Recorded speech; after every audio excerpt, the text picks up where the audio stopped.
नमस्कार, आप देख रहे हैं डीडी हरियाणा और स्वागत है आपका कार्यक्रम किसान में।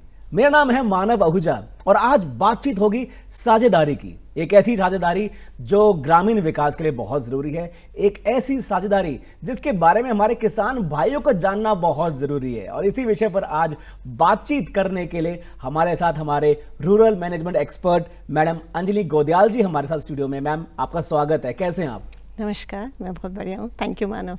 अगर बात की जाए ग्रामीण विकास की तो बहुत जरूरी है साझेदारी, पार्टनरशिप। और अगर मैं पार्टनरशिप की बात करता हूं तो सबसे पहले जहन में मेरे पास 3 शब्द आते हैं, PPP। इसके बारे में बताइए। आपने बिल्कुल सही कहा मानव कि साझेदारी बहुत ही एक अच्छा माध्यम है ग्रामीण विकास के लिए। लेकिन जब हम बात करते हैं PPP मॉडल की तो इसमें है पब्लिक प्राइवेट पार्टनरशिप। तो जब ये शुरू हुआ था तो ये जनरली पब्लिक और प्राइवेट जैसे इंफ्रास्ट्रक्चर डेवलपमेंट प्रोजेक्ट्स हैं उनके लिए शुरू हुआ था। लेकिन जब हम ग्रामीण विकास की बात करते हैं तो समुदाय एक बहुत ही क्रिटिकल भूमिका इसमें निभाता है। तो फिर उस ग्रामीण विकास के लिए जो हमें यूज़ करना चाहिए वो है PPCP मॉडल, जिसमें पब्लिक प्राइवेट और कम्युनिटी पार्टनरशिप की हम बात करें। क्योंकि हम किसी भी ग्रामीण विकास के लिए अगर कोई भी साझेदारी हो उसमें हम कम्युनिटी के रोल को नज़रअंदाज नहीं कर सकते। और इसमें इन तीनों की ही अलग अलग भूमिका है। अगर हम बात करें पब्लिक यानी सरकार की, तो जो सरकार की भूमिका है वो है नीतियाँ बनाना, गाँवों के स्तर पर मौलिक सुविधाएँ उपलब्ध कराना। अगर हम प्राइवेट बात करें, जैसे गैर सरकारी संस्थानों की अगर मैं बात करूँ तो उनकी एक भूमिका होती है कि जागरूकता पैदा करना, क्षमता निर्माण के कार्यक्रम चलाना, गाँव में एम्पावरमेंट प्रोग्राम्स जो वो रन करते हैं। और फिर भागीदारी है जो आखिरी जो इसका C जो इसका कंपोनेंट है वो है कम्युनिटी की। सो कम्युनिटी जो भी हम कार्यक्रम चला रहे हैं वो समाज के लिए ही चला रहे हैं। तो फिर एक समाज की भी जिम्मेदारी होती है कि बढ़ चढ़कर उन कार्यक्रमों में हिस्सा लेना, क्योंकि जब वो उसमें हिस्सा लेंगे तो वो एक रियल टाइम फीडबैक भी दे सकते हैं कि क्या चल रहा है क्या नहीं चल रहा है। वो उसके डिज़ाइन में पार्टिसिपेट कर सकते हैं, बेटर एग्जीक्यूशन में पार्टिसिपेट कर सकते हैं। तो कम्युनिटी का भी एक बहुत ही इम्पॉर्टेंट रोल होता है। सो ग्रामीण विकास के लिए PPCP model, public private community partnership model, एक बहुत ही अच्छा एक मॉडल हो सकता है जिसमें सारे संस्थान अपना अपनी भूमिका निभा रहे हैं और फिर हम जो हमारा ग्रामीण विकास का एक लक्ष्य है उसकी तरफ सब मिलकर आगे बढ़ रहे हैं। जी अंजलि मैम, आपने बात की संगठन की। आमतौर पर देखा जाता है जो हमारे किसान भाई हैं उनका भी अपने में एक संगठन होता है, जैसे कि FPOs। तो वो ग्रामीण विकास में कैसे मददगार साबित हो सकते हैं? तो आपने बहुत अच्छी बात करी जो आप FPO की बात कर रहे हैं। तो अगर हम FPO का देखें तो FPO क्या है कि किसानों के द्वारा और किसानों के लिए बनाई गई संस्था है। सो FPOs का जो एक बेसिक बहुत इम्पॉर्टेंट रोल है कि वो कृषि को सिर्फ ऐसे नहीं कि मतलब जीवन यापन के स्तर पे नहीं देख के उसको एक व्यवसाय की तरह स्थापित करने में FPOs का बड़ा रोल होता है। अगर मैं इकलौता किसान बाजार में जाते हैं, कुछ खरीदने भी जाते हैं या कुछ बेचने भी जाते हैं तो उनकी बाइंग कैपेसिटी बहुत स्मॉल है, प्लस उनकी निगोशिएटिंग पावर भी बहुत कम है। लेकिन अगर वही रोल एक FPO लेती है तो FPO के साथ 1000 किसान जुड़े होंगे। सो उनकी बाइंग कैपेसिटी भी बहुत बढ़ जाती है, उनकी निगोशिएटिंग पावर ज़्यादा है, उनकी होल्डिंग कैपेसिटी ज़्यादा है। तो जब वो जो एक किसान कर रहा है वही रोल अगर एक FPO ले लेती है तो वो किसानों को बेहतर प्राइसिंग दे सकती है, both in terms of buying inputs as well as selling the produce. तो वहाँ पर उनका एक बहुत इंपॉर्टेंट रोल होता है। जो सेकंड रोल होता है, जैसे अगर हम टेक्नोलॉजी की बात करें, तकनीक की ज़्यादातर महंगी होती है, स्पेशली अगर हम छोटे या सीमांत किसान की बात करें तो उनकी पहुंच से बहुत दूर होती है वो टेक्नोलॉजी, अफोर्ड नहीं कर पाते। तो लेकिन वो FPOs वो टेक्नोलॉजी उन तक ले सकती है। वो मेंबरशिप बेस्ड है तो वो अपने मेंबर्स को, FPO ने वो टेक्नोलॉजी करी, जैसे अगर हम बात करें कोल्ड स्टोरेज की, FPO वो कोल्ड स्टोरेज दे सकता है और अपने सदस्यों को रेंट पे वो प्रोवाइड कर सकते हैं। इंफ्रास्ट्रक्चर तो छोटा किसान नहीं लगा सकता, FPO कर सकती है। अगर हम ड्राइंग यूनिट्स की बात करें या फूड प्रोसेसिंग की बात करें तो FPOs इसमें एक बहुत बड़ा रोल निभा सकते हैं और निभा भी रहे हैं बहुत सारे इसमें। दूसरी एक और जिसका जो मेन इंपॉर्टेंट होता है मार्केट एक्सेस। एक इकलौते किसान के लिए एक बड़ा मार्केट एक्सेस करना बहुत ही मुश्किल है। लेकिन एफपीओ जो है वो बड़े बायर्स के साथ डील करते हैं, वो बिग बास्केट्स के साथ डील करेंगे, वो फ्लिपकार्ट के साथ डील करेंगे, तो उनको एक बहुत बड़ा मार्केट छोटे किसानों को एफपीओ के द्वारा मिल सकता है। सो किसानों के जो संगठन है जैसे एफपीओ, वो कृषि के विकास में बहुत बड़ा योगदान प्ले कर सकते हैं और अब करने भी लगे हैं, और सरकार भी इस क्षेत्र में बहुत ज़्यादा आगे आके उसको सपोर्ट कर रही है। प्लस जो निजी संस्थान है वो भी एफपीओ डेवलपमेंट में अब हमारे देश में काफ़ी काम हो रहा है, because it's a very important, it can be a very important medium in rural development, specially agriculture development. बिल्कुल, बहुत मल्टीपल फायदे हैं इसके जी, इसके बारे में बात करेंगे। लेकिन मैम अभी बात करना चाहता हूँ मैं इंटर सेक्टोरियल पार्टनरशिप, जी, जहाँ पर अलग अलग सेक्टर्स एक साथ मिलकर ग्रामीण विकास के लिए काम करें, तो ये कितनी अहम भूमिका निभाते हैं?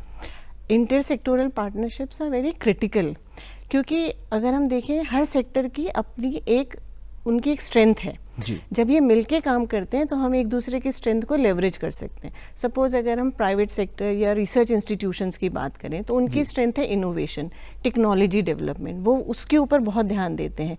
लेकिन वो कहाँ पर उनकी थोड़ी कमी होती है कि वो हो सकता है ग्रामीण, मतलब वो छोटे किसानों के साथ उनकी पहुँच नहीं है, पहुँच है तो उनका वो भरोसा नहीं है। वहाँ पर जो गैर सरकारी संस्थान है या जो बाकी जो लोग हैं जो किसानों के साथ जुड़ के काम कर रहे हैं, जब वो अगर वही टेक्नोलॉजी जो किसानों के साथ संस्था काम कर रही है, जब वो उनके साथ लेके जाती है तो किसान उसको इजीली अडॉप्ट भी करते हैं और वो प्रोपगेशन में भी मदद करती है। अब इसमें एक फिर आता है सरकार का, कि सपोज जो अच्छे मॉडल्स हैं, इनोवेटिव मॉडल्स हैं, वो कुछ जगह पर इस पार्टनरशिप से हो गया, लेकिन सरकार क्या है नीतियों के द्वारा इसको बड़े लेवल पे ले जा सकती है।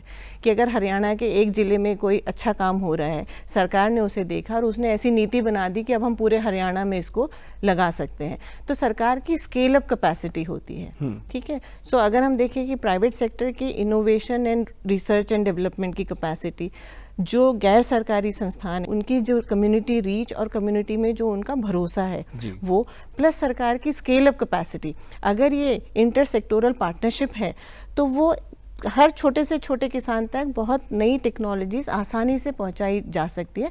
बस वही है जो आपने शुरू में बात करी थी साझेदारी की, कि सबको मिलकर काम करना, मिलकर काम करना। जी बिल्कुल। मैम मैं ज़रा छोटे किसानों की बात करना चाहूँगा।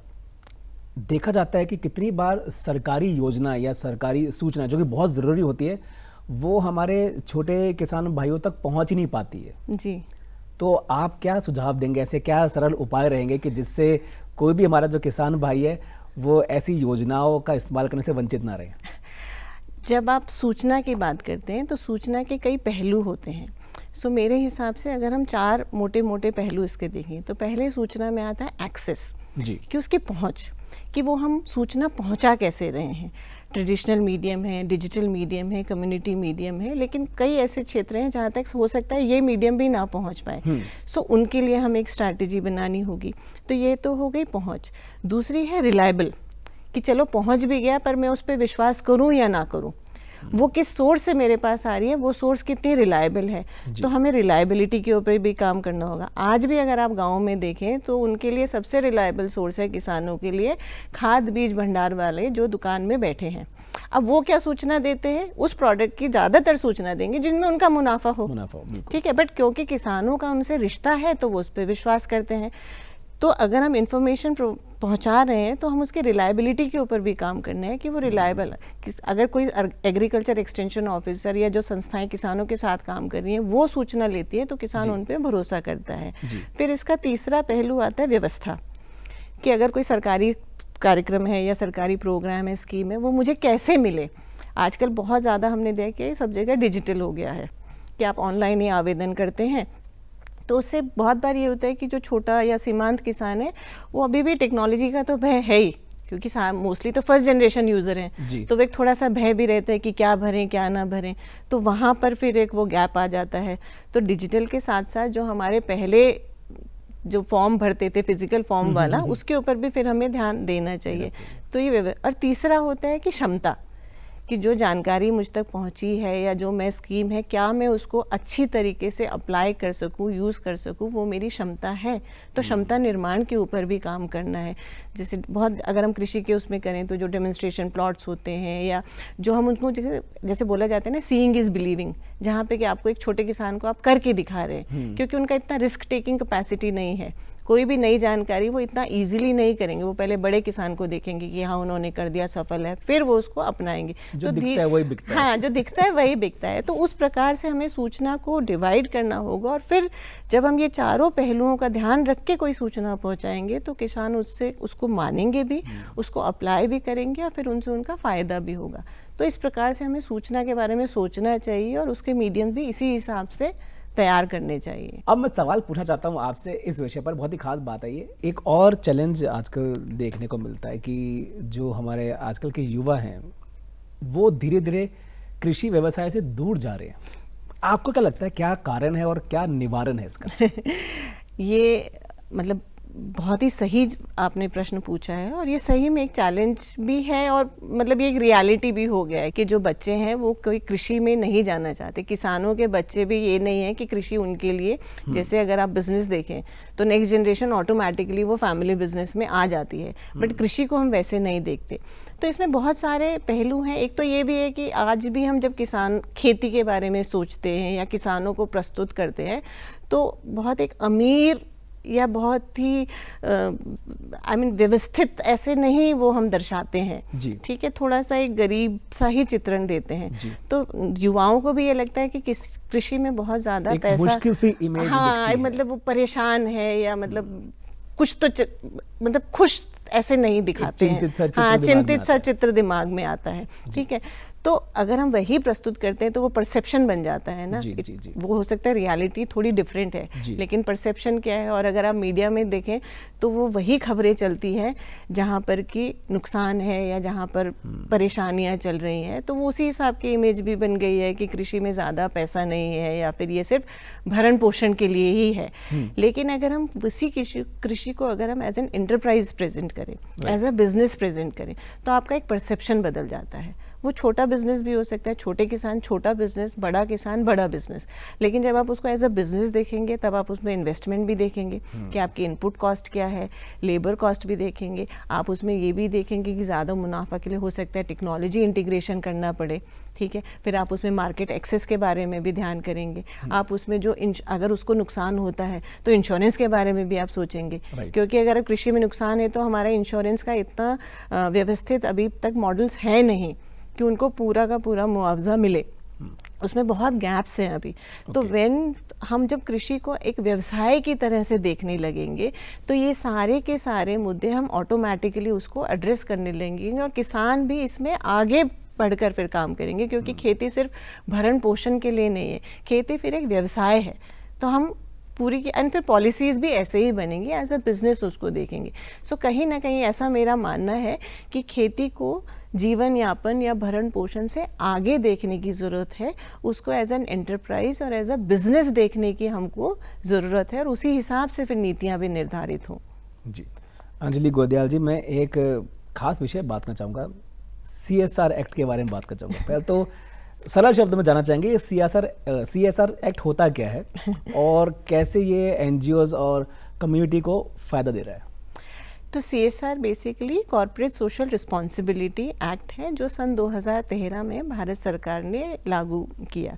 CSR क्या, अगर हम सरल शब्दों में कहें तो जो भी बड़ी कंपनियां हैं वो अपने मुनाफे का कुछ प्रतिशत जो है सामाजिक कार्यों में लगाएं, और भारत कुछ गिने चुने देशों में सम्मिलित है जहां पर कि CSR एक को कानूनी वैधता मिली है। मतलब सरकार आपको बोल रही है कि वो कानूनी तौर पर आपको करना ही है। तो इसीलिए सरकार ने गाइडलाइंस भी बनाई हैं कि आप ऐसे ऐसे मतलब जो कंपनियां हैं वो इन जगहों पर अपने CSR के माध्यम से पैसा खर्चा कर सकते हैं, इन कार्यों को कर सकती हैं, ऐसे ऐसे कर सकती हैं। तो CSR के आने से काफ़ी, अगर मैं NGO सेक्टर की बात करूं तो NGO सेक्टर के लिए क्या है कि लोकल लेवल पे फंडिंग उपलब्ध हो गई है। ठीक है, पहले जनरली क्या होता था, फंडिंग के सोर्स या तो इंटरनेशनल ऑर्गेनाइजेशंस हो जाती थी, ठीक है, या फिर सरकार। तो सरकार तो आज भी है, लेकिन कॉर्पोरेट सोशल रिस्पॉन्सिबिलिटी एक्ट के आने पे इंडिया के लेवल पे, मतलब हमारे देश के लेवल पे एक बहुत बड़ी फंडिंग अवेलेबल हो गई है एनजीओज़ के लिए। एंड क्योंकि अब मतलब जैसे अगर हमारी संस्था है, हम जो है बड़ी बड़ी कंपनियों के साथ काम कर रहे हैं, तो वो हमारे साथ भी वैसे ही काम करेंगे जैसे उनका अपना बिजनेस है। सो बहुत ज़्यादा फोकस आ गया है कि कंप्लायंसेस के ऊपर। जैसे अगर एनजीओज़ में देखिए तो बहुत सारी चीज़ें जो कल्चरल नॉर्म्स होती है कि हम ऐसे काम करते हैं या हमारा ऐसा कल्चर है। अब सीएसआर में तो जब हमारे वो कागज़ पत्तर मांगते हैं तो बोलते हैं भाई आप रिटर्न में दीजिए ना कि आपका क्या है। सो बहुत ज़्यादा पॉलिसीज़ इन प्लेस हो गई है। आप अपने फाइनेंसेस कैसे मैनेज करते हो, कैसे मॉनिटर करते हो, उसका पॉलिसीज़ बनाइए। तो देयर इज़ लॉट ऑफ उसमें जो है स्ट्रक्चर आ गया है जो एनजीओज़ में है। फिर उनका है कि क्योंकि सीएसआर की एक परिधि है कि मतलब 1 साल का प्रोजेक्ट है या 2 साल का, 3 साल का है, तो उनके रिजल्ट बेस्ड मैट्रिक्स होते हैं, इम्पैक्ट होती है, तो एक एफिशिएंसी आ जाती है कि आपको 3 साल में ये काम करके दिखाना है। So efficiency in terms of resource usage कि आपको जो रिसोर्सेज मिल रहे हैं वो एफिशिएंटली आप यूज़ करें, आप काम ज़्यादा एफिशिएंटली करें तो एफिशिएंसी बढ़ जाती है। डेटा मैनेजमेंट, क्योंकि आपको सब कुछ दिखाना है at the end of the day. तो एनजीओज़ के लिए एक तो फंडिंग सोर्स है, plus there is lot of structure and professionalism that has come because of the CSR. मतलब छोटे छोटे ऑर्गेनाइजेशंस को भी वो अब करना ही है अगर उनको बड़ी बड़ी कंपनियों के साथ काम करना है उसमें। और जहाँ तक रही कम्युनिटी की, बिकॉज इतनी बड़ी फंडिंग अब अवेलेबल है एंड बहुत सारी जो ऑर्गेनाइजेशंस हैं मतलब वो सच में समुदाय के हित के लिए वो अपने पैसे को इस्तेमाल करना चाहती हैं। तो जो से बहुत ज़्यादा एम्फेसिस है, अगर हम आज देखें तो जल संरक्षण के कार्यक्रमों में बहुत सारी प्राइवेट कंपनियां सीएसआर के तहत पैसा लगा रही है, एजुकेशन में लगा रही है, हेल्थ में लगा रही है।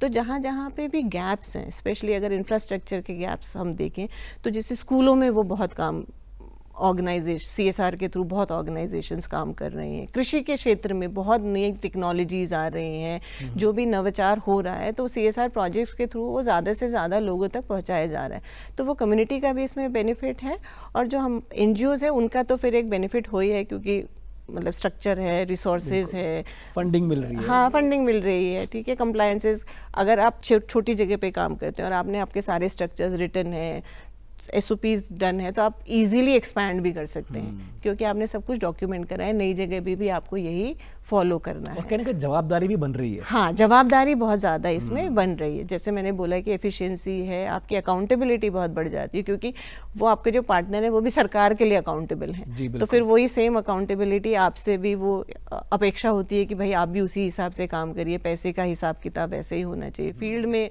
दिखना चाहिए जो आप कर रहे हैं, कागजी कार्रवाई नहीं, ज़मीनी कार्रवाई होना चाहिए, दिखना चाहिए इम्पैक्ट। और ऑडिट्स बहुत स्ट्रांग होते हैं सीएसआर प्रोजेक्ट की। मतलब ये नहीं कि हम तो जो ऑडिट सर्टिफिकेट्स देते हैं, कंपनियां खुद से भी ऑडिट करवाती हैं, थर्ड पार्टी ऑडिट्स होते हैं। और सिर्फ पैसे के ऑडिट नहीं, वो गाँव में जाकर आपके बेनिफिशियरी से भी पूछते हैं कि भाई जो ये बोल रहे हैं कि हमने आपको हुआ भी है कि नहीं, फ़ायदा पहुंचाया, वो आपको मिला भी है। वो इंडिपेंडेंट होते हैं। मतलब अगर मेरी संस्था कोई जगह काम कर रही है तो वो कोई थर्ड पार्टी आके ही उसका ऑडिट देंगे और वो आपके साथ शेयर भी करते हैं कि भाई ये ऑडिट है और ये उसकी फाइंडिंग्स है। तो उससे हमें भी फिर सीख मिलती है कि हाँ, ये चीज़ों में हम सुधार ला सकते हैं, ये हमारा अच्छा है, इसको हमें बरकरार रखना चाहिए। So it's a good system.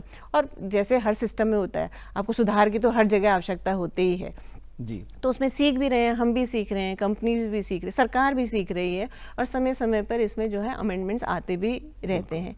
But overall it's a good act and means मतलब कम्युनिटी का इससे बहुत अच्छा काम चल रहा है। हाँ, सबके साथ सबका विकास जी। सो अंजलि मैम, इससे पहले कि हम विदा लें, मैं जानना चाहूँगा कोई ऐसा कोई खास संदेश जो आप हमारे दर्शकों को देना चाहें।